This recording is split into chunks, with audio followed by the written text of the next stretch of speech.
Hey, this is the Walking Weapon, Josh Alexander, and you are watching AMBY. Hey everyone, it's Alicia from AMBY, and I would like to welcome you to my interview with the Walking Weapon, Josh Alexander. Hello. Hi. How are you? Good, you? I'm fantastic. Thank you so much for joining me. Thanks for having me. My pleasure. We are here at Greektown in Toronto tonight, where you just had a match with Space Monkey. So how are you feeling about everything that went down? I feel pretty good. Yeah? I mean, I lost, but then I beat him up afterwards, so, I left on my feet. Makes up for it, right? Yeah, exactly. It seems that you've been taking 2018 extremely seriously because you have been losing weight, pretty intensely. Yeah. So what kind of made you want to just kick it up a level? Well, my backstory on this, I used to be in really good shape. I used to be a fat kid in high school, actually, like 300 pounds. Okay. Couldn't do a push-up, not athletic at all. I started wrestling. I wanted to represent wrestling the best I could and present myself as a professional wrestler should, as an athlete.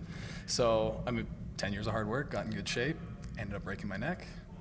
As you break your neck, you get in bad shape because you can't really lift weights, can't really exercise, stuff like that. And I just was in a funk. So 2018 hit, and I was just like, you know what, I'm 30 years old, want to make a run at it. Just gonna make it happen. Yeah, severe diet, and now I'm 23 pounds down so far. So congratulations. Thank you. You mentioned the severe diet, and you were apparently really hungry the other day, but you did not want to crack, so instead you ate an entire cauliflower? Yes. Why? Well, I'm on a ketogenic diet, so that means vegetables, meat, fats. Okay. No carbs, no sugar, nothing. So I haven't had any of that in 2018, and I wanted a chocolate chip cookie so bad, so all I had in my fridge was a cauliflower, so I baked it up, and that was it. And I paid for it. I was about to say, how did that it leave didn't sit your well. stomach? A whole cauliflower doesn't really digest so well, I don't think so. And transitioning to not touching carbs or anything like that, is that really difficult? 2 weeks of it's like you're coming off a crack addiction. It's like I've never done drugs, but yeah. But that's what you would assume. I would assume it was like Requiem for a Dream. I'm just I just want sugar. Yeah. Well, growing up, you and your friends would wrestle on mattresses and trampolines. So when you think back to that, what were some of the gimmicks that you wanted to portray back then? Oh, this is super embarrassing. Nobody's ever asked that question in any podcast or interview. I was the Iceman, which was my interpretation of Dean Malenko, because I was a Dean Malenko, Eddie Guerrero fan, from WCW. And my friend, he was the crazy Mick Foley fan, so he was Sadistico. And then Sadistico, that's fantastic. Yeah, and then I had another friend that would do it, and he was the Rene Dupree, Sylvain Grenier, the up and coming, and he was Money Max. It was just, I'm super. Am I red right now? I love it a little bit. Why are you embarrassed of that though? That's not I don't know, it's silly. I've never been asked that question. I've actually feared the day that I would be asked that question. Really? It's not that bad. Both guys I'm still friends with to this day. They'll message me once in a while and be like, oh my God, you got an Impact. Oh, that's great, blah, blah, blah. Remember the days. Remember those days? Or will they call you by your name from back then? Yeah, that's what I mean. They'll text me yo, Iceman, good to see you. It's never leaving you, no, ever. No. Well, big congratulations is in store as you and Mrs. Walking Weapon are going to be having a little baby boy soon. Yes. So I loved the reveal party that you did. Why did you decide to go with shoes? Well, my wife is a Jordan shoe addict. Okay. And as well as Roots of Fight, if you know what that is. And I like Jordans. I play basketball. I'm a big basketball fan. So I proposed with a pair of Jordans, and I hid the ring inside. Oh my gosh. Our anniversary presents are always a pair of Jordans to each other instead of jewelry.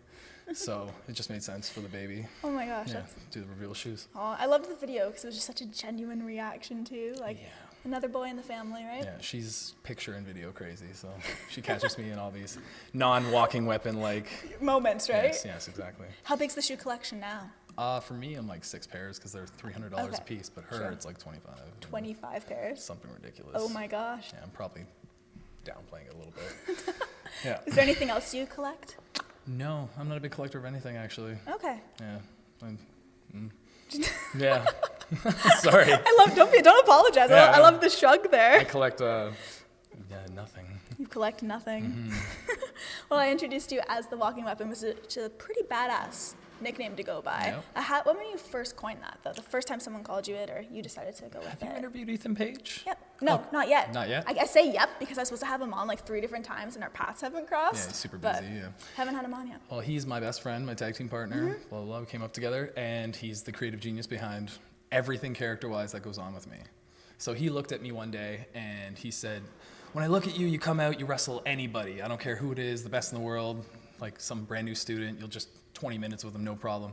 You're like the Jason Bourne of professional wrestling to me. And I was just like, I don't even know what that means. He's like, you're like the most highly trained and highly skilled in every different aspect of wrestling, luchador, whatever. Okay. And I'm just like, okay, like how do we turn that into a gimmick? Because I needed something. And he's just like, he just sent me a T-shirt design that said the walking weapon and all this stuff. He went all in with the T-shirt and everything. Yeah, he gave me my music and all this other stuff. And that's really neat. Yeah. What were some other nicknames that you had growing up?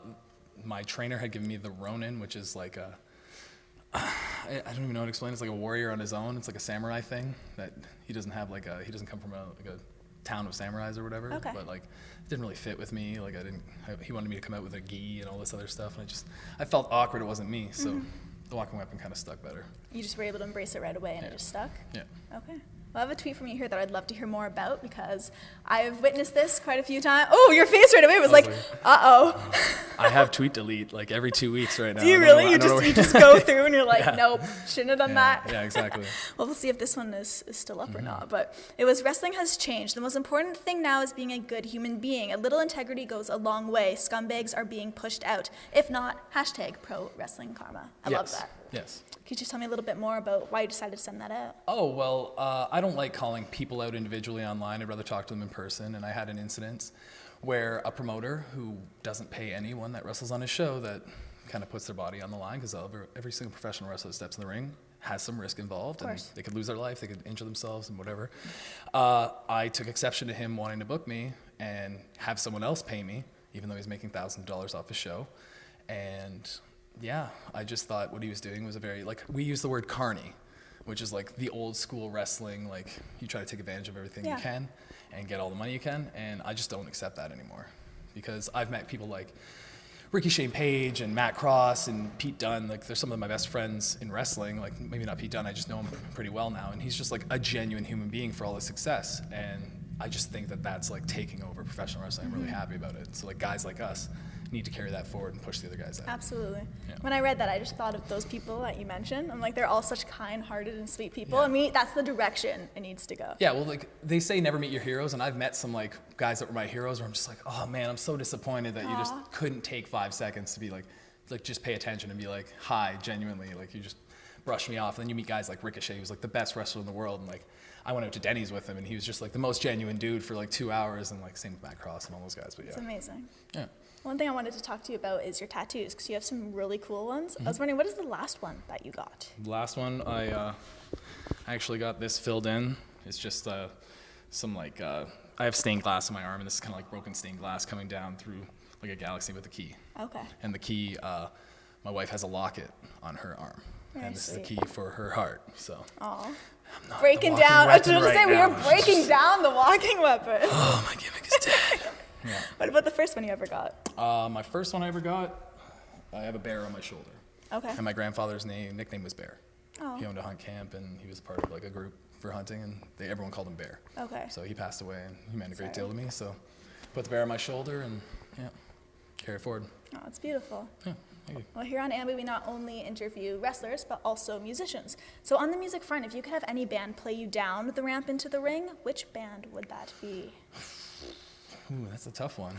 I'm a big Nickelback fan, to be honest. Like we were driving down here and like Nickelback was on. I was like, you know what? I don't know why everybody hates Nickelback. This is probably gonna be super unpopular for a music blog video. But yeah, I'm like, but like the music I like wouldn't transition to a wrestling theme. Like I love Sublime. And I can see that working though. Like so many people come out to ska now and like different things. Yeah. I feel like almost anything's acceptable. But for me, like I'm not gonna come out and like skank down to the ring like Sami Zayn. Like it's not gonna work out, right? I just envisioned that. Yeah. No. Please do it, please. No. You have to pay me a lot of money to do this, because I'll turn real red. Yeah. So are those your go-tos, or is anyone else you've been digging as of late? I jump around from country to hip hop, like just all over the place. But I always stick back to like the oldies. Neil Young's probably my favorite musician of all time. Okay. My father was a musician. He loved Neil Young and Pink Floyd, and like I kind of stick to those always. So. And did any of those skills from your father pass down to you? Do you dabble with any instruments? Absolutely not. None? I have not an artistic ability in my life. My father could look at you and draw a picture of you with a crayon on a napkin, and it would look exactly like you. The only thing I can do that's any bit artistic is out there in professional wrestling. In the ring, okay. Yeah. Well, just to wrap things up, I do want to leave it with the fans. Is there anything that the Walking Weapon would like to say to everybody viewing? I want to say thank you for supporting me and following me for the last 12 years, and I'm hoping to make 2018 the best one yet. I'm trying to do at least 5 Ironmans this year, trying to set myself apart, and hopefully you'll see me in North America and the UK soon. Fantastic. Just congratulations on everything, on all fronts. It's going to be an amazing year for you. I can just feel it. So. Thank you very much. You're very welcome. And remember, to everybody viewing, you can visit us at musicblogger.com for all exclusive interviews, features, videos, so much more. See ya.